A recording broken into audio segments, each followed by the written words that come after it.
Hey, what's up? Hello, everyone. Welcome into Fantasy Filmball, the show where we turn movies into sports and sports into something we don't talk about here. My name is Matt. My name's Dylan. Before we even dive into today's episode, look at Matt's microphone. That is truly something special. I found a use for the bucket. It's not the use you're thinking about. Get your damn mind out of the gutter. I'm using this for a microphone, a holy purpose. Truly. For that reason alone, consider, a like, a comment, subscription, stay up to date with what we're doing here, because Matt's going to have this Dune popcorn bucket microphone for the immediate future. But today, we're talking about SAG winners, we're talking about PGA winners, and I guess I think we should just start with PGA, because it's going to be pretty quick, pretty simple. Oh, it's so easy. What we expected, Oppenheimer wins again. Something with PGA I think is really interesting, at least going back to previous winners. They've done like two non-expected winners in their lifetime. Like, yeah, you can make the case, Cota wasn't expected. Cota was, I think, was like a 50-50 to win PGA when that happened. Besides that, they usually go for they go for three options. The front runner, what won the last award, or the talk of the town. And Oppenheimer fits all three of those this year, and Oppenheimer walks away with the win. I don't know if I agree with you in saying that Cota was a 50-50 at that time, because really the only thing Cota had at that point was SAG Ensemble. Which was the last award. It was the last award, but I think people were like, I don't believe it can do it. Really, the last time I can think of like a really surprising PGA winner, probably... Big Short. Yeah, The Big Short. It's probably The Big Short. Big Short and Cota are like the two ones where I'm like, wow, that came out of nowhere. But yeah, this year it's so clear-cut. It's Oppenheimer. It's always been Oppenheimer. It's Oppenheimer all the way. Look at some other PGA winners this year. They don't really help us much. Documentary feature went to American Symphony, not 20 Days in Mariupol. Right. But American Symphony is not at the Oscars. But Mariupol also does not really seem like a PGA winner based off of what they typically go for. What do they typically I think go it is for? a little... Let me pull it up. I looked at it earlier, but... Yeah, let's see what their past winners are, because I want to see what happens when they choose something different from an Oscar winner. So in recent years, I guess they have gone for the Oscar winner. Navalny was here, Summer of Soul was here, My Octopus Teacher was here. 2019 was Apollo 11, which I think is the last time, or did that win the Oscar? No, Apollo 11 wasn't nominated. Okay, so Apollo 11 beat out... Wasn't American Factory there? It was here. Okay, so that's the case in point, I guess, that we could look to. And then Won't You Be My Neighbor beat Free Solo. Okay. Just looking for some other times where a winner lost to something that wasn't nominated. I don't know what won in 2017. Did Icarus take it in 2017? Icarus was not nominated. Jane won. Oh, yeah, so that's another one. So, yeah, we do see that typically when they go off of something, it's for those critic frontrunner movies. It's weird that they went with American Symphony over Still, because Still is the one that's been like cleaning up those critic Well, awards. Still wasn't nominated here. What I would say more so than those criticky type movies is they go for people docs, because like Navalny won, then you go to stuff like Won't You Be My Neighbor winning, OJ won, Amy won. It's like if there is like a doc about a person and about their life, they tend to gravitate more towards that. Because I'm even looking to some losers, and I'm not seeing many docs that are just about one person, but outside maybe Dick Johnson Is Dead, that loss that were like he's in not a consideration. celebrity. He's just the filmmaker's dad. Usually, if there is a celebrity in the category, they are going to be walking away with this award. That's kind of where I said American Symphony was kind of expected to me. I know 20 Days in Mariupol was sweeping the stuff recently, but they don't tend to really go political with their picks very often. I guess you could argue that Navalny was a political pick. Yeah, looking at those recent winners, I'm not too worried for 20 Days in Mariupol, especially because it's not like it lost here to Bobby Wine or something like that. I do think in a similar way to how I felt with the BAFTA VFX award, where Poor Things winning over the creator shows me maybe people aren't passionate about the creator. Here, 20 Days in Mariupol losing is a little baby warning sign, where I'm like, maybe they go for something else other than that. Maybe they're looking for other options. But I'm not going to put too much thought into it, because again, you can look to those recent years, 2019 with Apollo 11 winning over American Factory, 2018 Free Solo losing to Won't You Be My Neighbor. I'm not going to think too much about it. I am sticking all the way with 20 Days in Mariupol. I'm staying with 20 Days in Mariupol as well. But moving away from documentary, because that one doesn't really have any correlation with the Oscar, to animated feature, which really does, because Spider-Verse took this award, beat out Boy and the Heron, where they're matching up again. So if you look at what each film has, Spider-Verse has PGA, it has Annie, it has something else I'm forgetting. Critics' Choice is the other one that it has. And then Boy and the Heron has the international bodies like Globe and like BAFTA. So it's now a 3-2 split between the films, so according to like the big five, I guess, precursors. But Boy and the Heron did win out a lot of the big film critic groups here in the U.S. I think it won New York and L.A. Yes, but overall, critic groups went for Spider-Man. And I learned true. Another thing about BAFTA today, which is that the international documentary and animated categories at BAFTA are closed categories, which means that not everyone can vote for those categories. You have to specifically opt in to be a voter in those categories or be a member of that branch. So that means the animated win for Boy and the Heron wasn't voted on by the entire group. It was voted on by the people who are really into animation. I mean, I've said my stance here almost all season that Spider-Verse with nothing else really contending. I think that Boy and the Heron winning at those two bodies just says like, hey, the international closed bodies like this movie. Put this for a wide group of voters, and they're going to be going Spider-Verse. And looking at PGA's history, let's go back to 2013, so that's either that Frozen one to now. Besides the Lego movie, which wasn't nominated for the Oscar, they've gotten it right every year. So they have a very long record of predicting the winner here. You can make the case that there's not often many racists in this category, so picking the winner may not be that hard. At least for me, this is just further proof to why Spider-Verse is going to win at the Oscars. But it's not as cut and dry as I've been saying all season, where it's, Spider-Verse and nothing else is number 2. Boy and the Heron has big prizes. I just don't think those big prizes really mean anything at the end of the day. It's true. Boy and the Heron could totally pull an upset right now, but I would say I would give the odds 80% Spider-Verse, 20% Boy and the Heron right now. If I'm being generous, maybe 75 to 25. All the American bodies are going for it. So we talked about at the beginning how Oppenheimer's just winning every award. That's to move us over to SAG now, where Oppenheimer won Outstanding Performance by a Cast in a Motion Picture, taking down American Fiction, taking down Barbie, Color Purple, and Killers of the Flower Moon. Our pull out there, y'all said Oppenheimer in overwhelming numbers, and y'all predicted correctly. Maybe some people were predicting like, American Fiction could upset, but here Oppenheimer's like, nope. We have this in the bag. It was the last stand for American Fiction and the last stand for Barbie.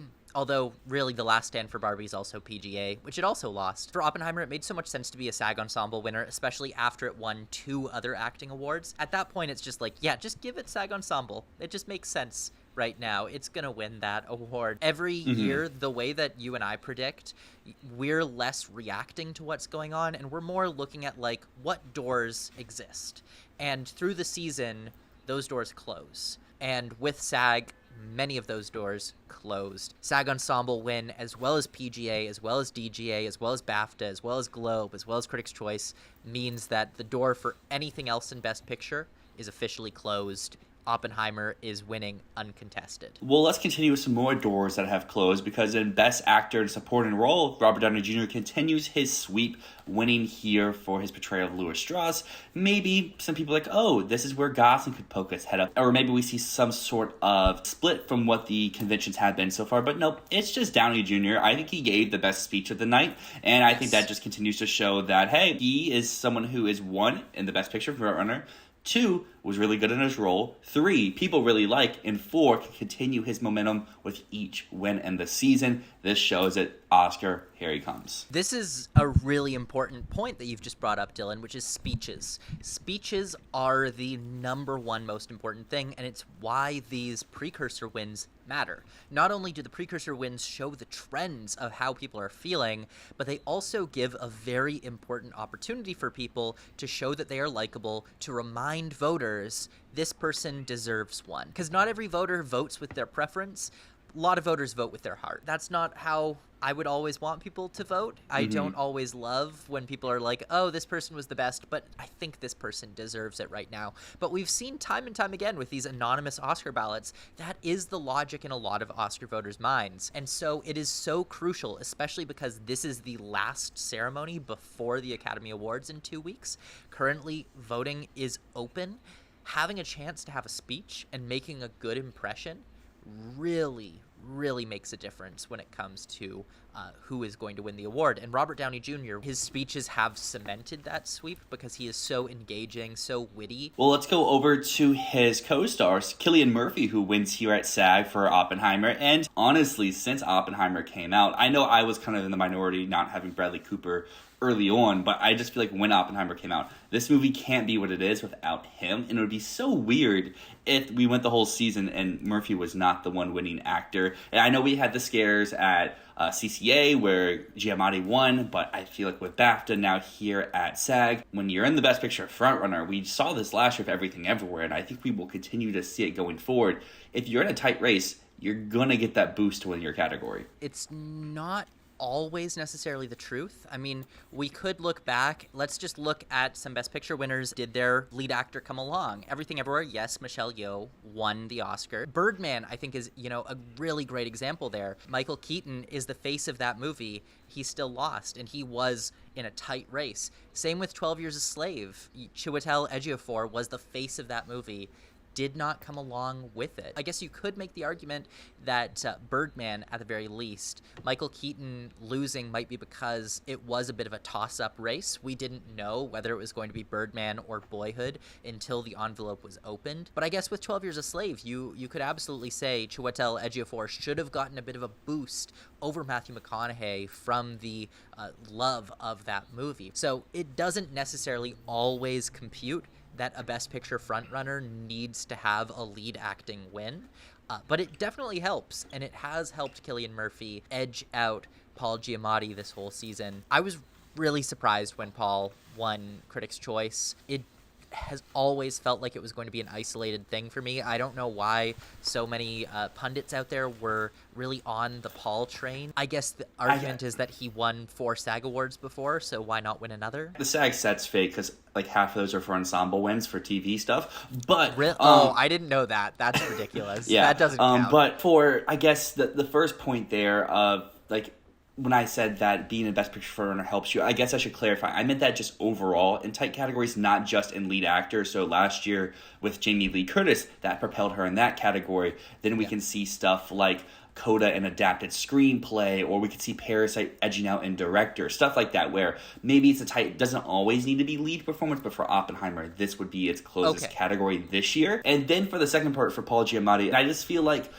the reason why Paul Giamatti won at CCA is you could kind of put the case for CCA every year. They kind of want to go with what they want to happen in addition to what they think will happen. They kind of make it two, and that's why I think post-CCA win, they're like, oh yeah, Paul Giamatti's happening, because they just picked him to win, so why wouldn't they predict him to keep happening when they are the ones saying like, hey, we want him to win? You're buying into the anti-Cillian conspiracy that that Matt Neglia... Careful, Matt Neglia is going to come and smack you for this. I'll make sure to watch what I'm saying here for Best Lead Actress, because Lily Gladstone wins over Emma Stone. This is the interesting part to what you said before about speeches. I mean this in the least negative way possible. I already know people are going to take this in the wrong way. I don't think Gladstone really had a great speech here. When you go into the emotional parts of what almost all of her speeches has been, this has been the least emotional of them all. Maybe it's because it's like the third or fourth one that we've seen so far. I think it really just comes down to, when do you submit your ballot? I know me personally, if I'm in a server, if I'm in a group and it's like, hey, it's ballot time, submit,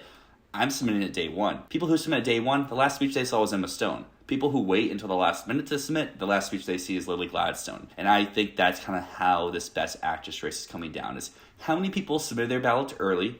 This is just for the people who are on the fence. Obviously, there's people whose minds are made up. They're going Stone, they're going Gladstone. Voter. Yes, the undecided voter. Do they wait to the last minute? Do they do it right away? And I think that's really where it's going to come down to the end of the day. I'm still holding the line with Emma Stone winning Best Actress, but from what I've seen from other people online, as well as people in our server, it seems like I'm one of few who's holding with Emma Stone here. This is one of the biggest nail-biters of the year. Actually, I'd say probably across any category, this is the closest. I would say visual effects, but number 2. Visual effects. Although, really, if it is the creator that wins visual effects, then it's just been the creator all along. And, that might be a fake race. This is a real too close to call race. I want to give a shout out to one of our viewers, Pranks and Cats, who did point out that, yes, you and I, Dylan, we were definitely a little bit too confident in Emma Stone taking the SAG award.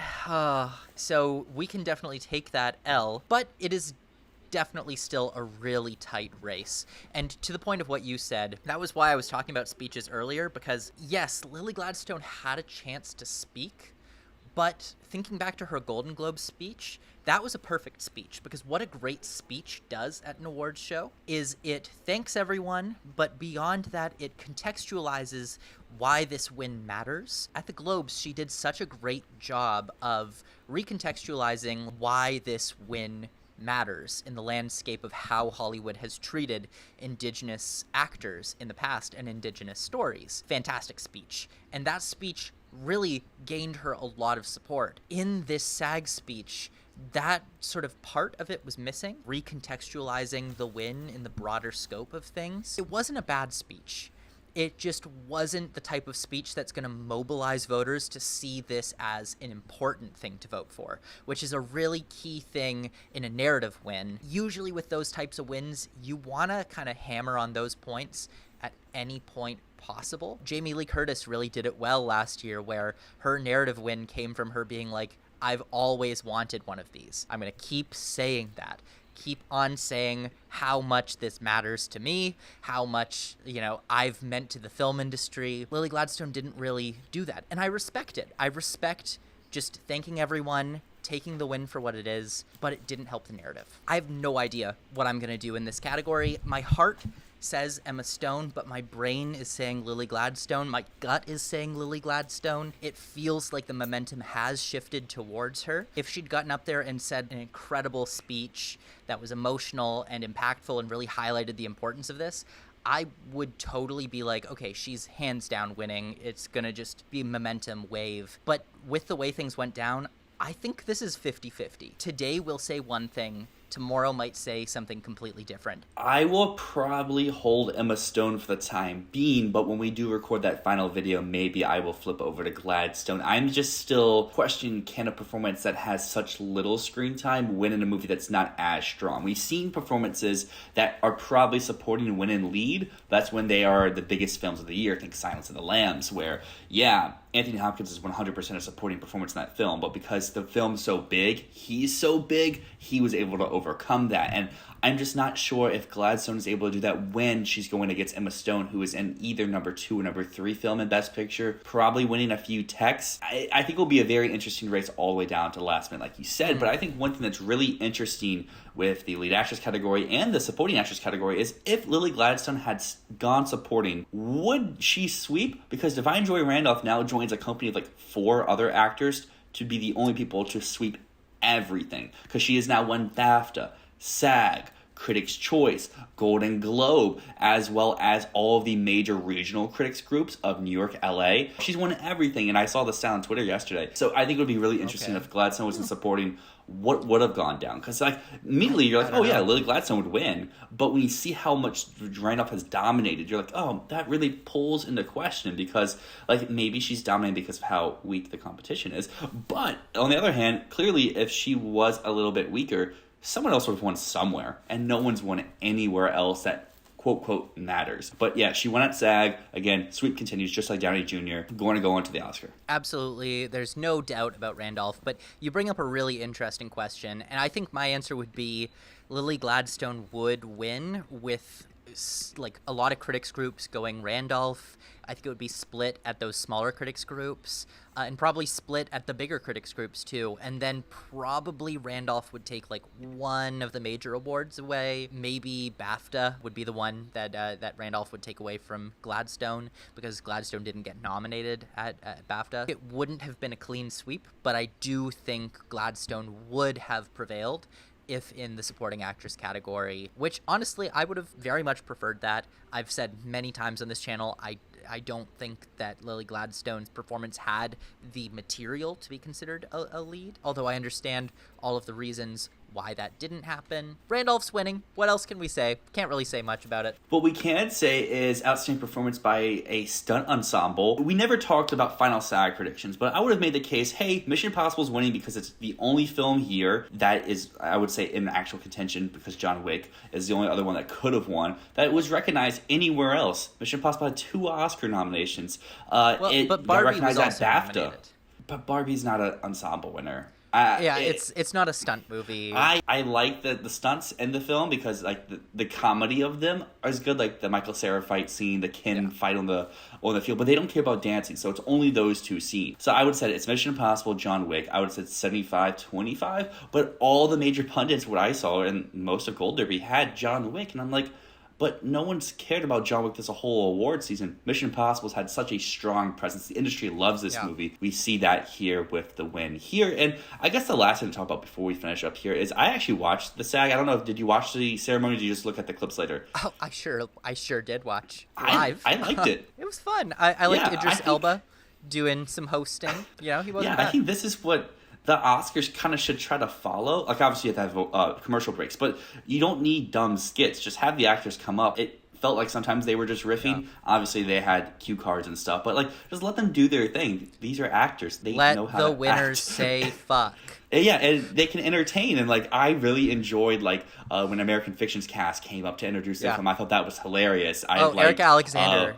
Woo! So just killed it. Some of the reunions too, funny. Like the Modern Family one was really fun, and like obviously the Oscars could make a play on this, do something fun instead of having random dumb gags that you have to kill 10 minutes of screen time with. Just have the gags be right before you read the winners, and then you can show more clips and you can show stuff, because I really like watching the craft clips, like the visual effects breakdowns, the sound stuff. So like you can bring those stuff back if you just get rid of some of the dumb gags, which I know maybe general audiences love the gags, but do they? I think if your viewership's going down, going down every year, people aren't loving those bits. I hope the viewership was good for Netflix, so the Oscars can kind of take a hint. Also, we might as well very quickly touch on Indie Spirits. Not much to say here other than Jeffrey Wright won Best Actor there over many other like film Twitter favorites. Same with American Fiction won Screenplay over Past Lives. Very, very interesting in what is essentially the film Twitter awards. But Past Lives did win Best Feature and Best Director,